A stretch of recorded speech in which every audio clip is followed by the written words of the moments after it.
The girl was crawling to the dry weeds, her torn dress soaked with sweat and dust, her breath breaking into tiny sobs, her right hand pressed against her hip where the snake had struck. The air smelled of creosote and death, like the valley itself was warning her. The flesh there had swollen into a dark, angry mound. Each movement sent a scream through her body. She whispered to herself, "Don't die here, Liza. Not like this." The sun above Skull Valley burned like hellfire, and flies gathered around the blood in her skin. Abel Hart had just buried his wife 3 hours earlier. The soil over her coffin was still wet. He had dug it himself with the same hands that once built her a home.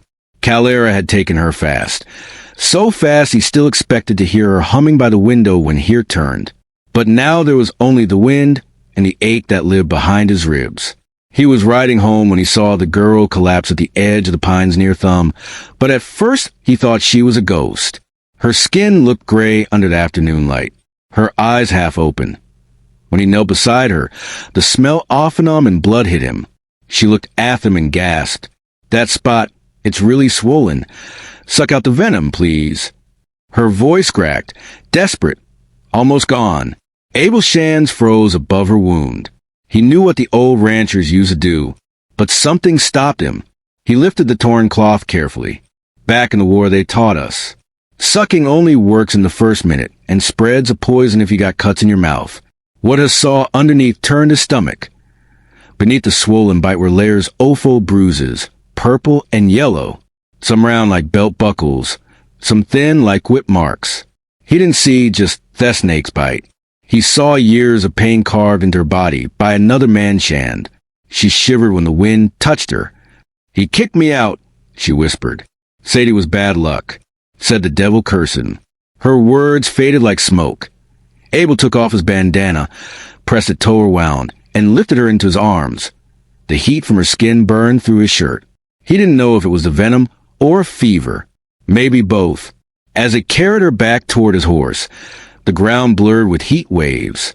Every step echoed in his chest like a heartbeat that wasn't his. For the first time since his wife's death, something in him stirred. Not love, not yet, but a spark of duty, a will to save someone when he couldn't save the one he loved.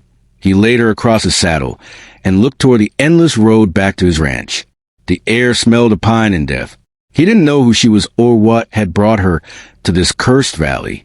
But as her fingers twitched and grabbed his sleeve, he knew this encounter wasn't chance. Was she sent to heal his grief or to reopen a wound he wasn't ready to face? The sun baked the valley that day, hot enough to make there shimmer above the dirt road inside the ranch house. The smell of dust and medicine mixed with the faint scent of coffee. Abel sat by the window, rolling his wedding ring between his fingers, staring out at the empty corral. From the small room behind him came a soft sound like someone trying to breathe without being heard. Liza was awake, had stepped inside, and found her struggling to sit up. Sweat clung to her forehead and her hands trembled as she tried to topple the blanket higher. "You're safe here," he said quietly. "You need rest." Her eyes moved over the room. The plain wooden walls, the old hat on the hook, the clean water in the basin. "You live here alone?" she asked. "Yeah," he said, "since my wife passed." Liza lowered her gaze. "I'm sorry." Abel nodded, saying nothing more. He handed her a cup of water, and their fingers brushed. Just a second, but it was enough for her heart to jolt. No man had ever looked at her the way Abel did, without anger, without hunger, just quiet kindness. By the second evening, she could walk a few steps. She followed him outside and watched as he repaired the corral fence, sweat running down his neck. The sun painted everything gold, even the sadness in his eyes. Something about him felt solid, like the land itself. She caught herself smiling for the first time in months. When he turned and saw her standing there barefoot in the dirt, he almost smiled back. "You should be resting," he said. "Resting makes me think too much," she whispered. That night, as crickets filled the valley with sound, Liza couldn't sleep. Every time the wind rattled the shutters, she flinched.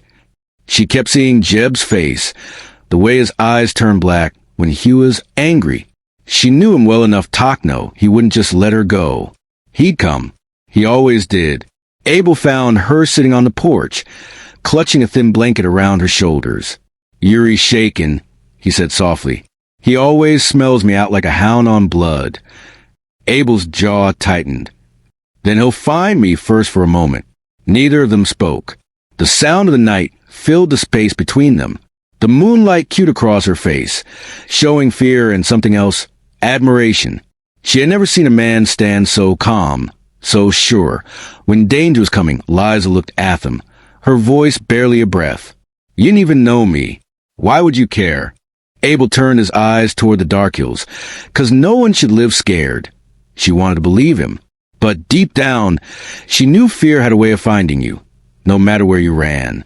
And that very night, under the same moonlight, a distant rider stopped at the old well outside the valley. He was looking for her. Late afternoon, settled over Skull Valley, the kind of heat that makes the horizon shimmer like water.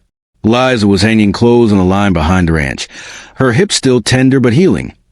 Abel was out by the barn fixing the gate when he heard it, the sound of hooves coming fast down the dusty road.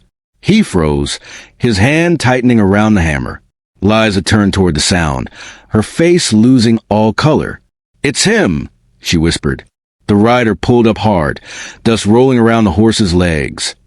Jeb Monroe swung down, his shirt open, eyes wild, the smell of whiskey carrying before he spoke. "You think you can hide her?" "Oh, man," he shouted.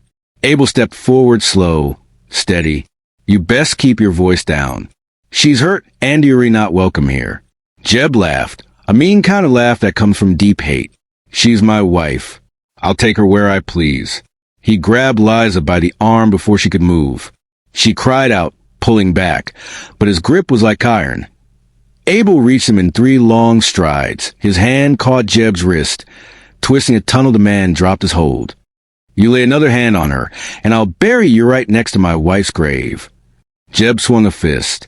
Clumsy with rage, Abel blocked it, then hit him square across the jaw. The crack echoed off the barn wall. The younger man stumbled, spat blood, and came again. But Abel didn't back down. He'd fought worse than tease in his life.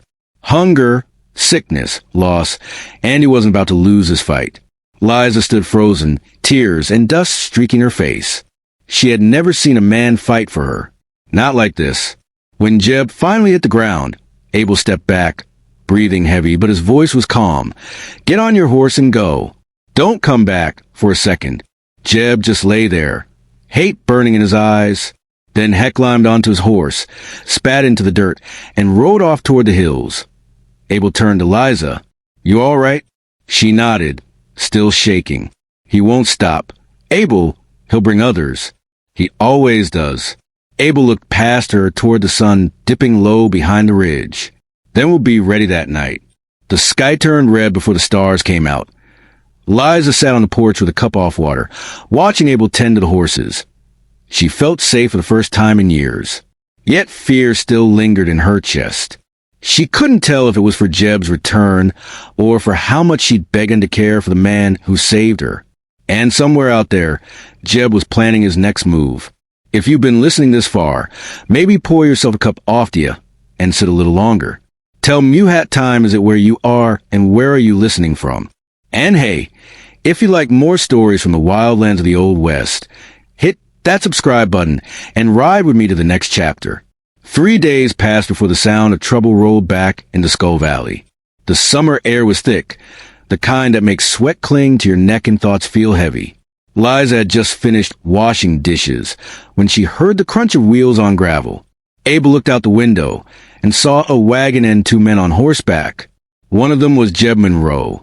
The other wore the badge of a territorial deputy. Liza's hand started to shake. "He brought the law," she whispered.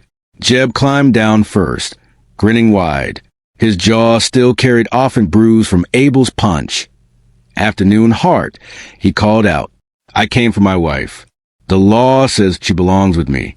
Abel stepped out onto the porch, the boards creaking under his boots. "She's not your property. Monroe, she's a person." The deputy cleared his throat. "Mr. Hart, I'm just here to keep the peace. The papers show they're remarried. You can't hold her here against his will. She ain't pressed charges, Hart. No bruises on record. Just a husband wanting his wife home." Liza stood behind the door, tears filling her eyes. Jeb's voice softened, almost kind. "Come on, Liza, that I'll change. I swear it. I'll treat you right this time." Abel looked at her, his face unreadable. "You don't have to go," he said quietly, but Liza hesitated. Years of fear sat heavy on her shoulders. The law was never on her side. Not in this land. Not in this time. Slowly she stepped forward. She clutched the little tin cross Abel had given her the night before. The only thing she took. "If I go, will you let him be?" she asked the deputy. The deputy nodded. Abel's heart sank as he watched her climb into that wagon. The wheels kicked up dust that settled into the wrinkles off his hands. When the sound faded, Hess stood there for a long time, staring at the empty road. Days passed, nights stretched long. Then one evening, Eritor came racing through the dark. It was one of the ranch hands from town. Hess shouted as he jumped down from his horse cart. "It's her. Jeb's beating her again." Folks in Prescott heard her screams. Abel didn't say a word. He saddled his horse, grabbed his old revolver, and rode hard into the night. The hoof beats of his own horse drowned out the ones in his chest. The desert wind cut across his face, carrying the smell of dust and blood.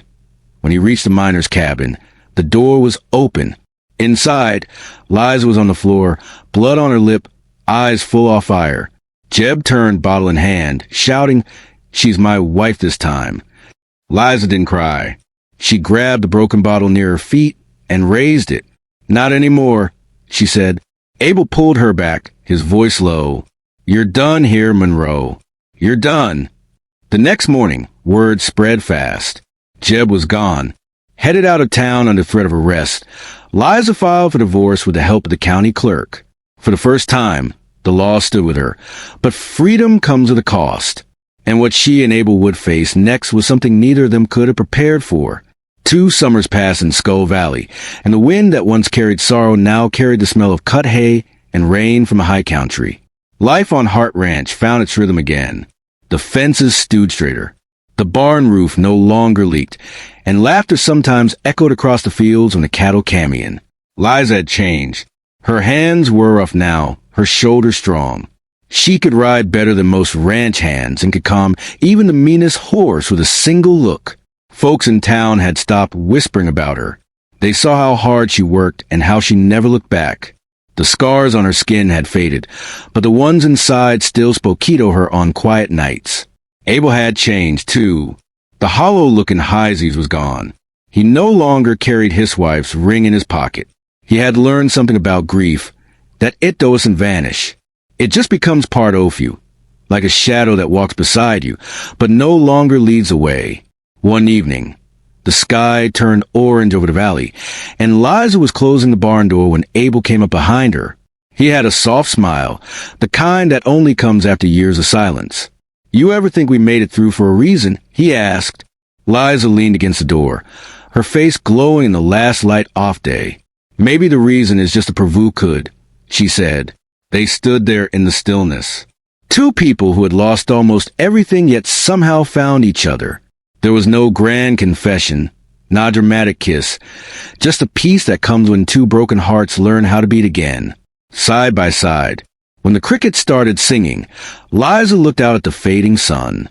"Funny," she said. "I used to think life ended the day I ran from him. But maybe that was the day it truly began." Abel nodded, his voice low. "Sometimes the hardest roads don't take you home.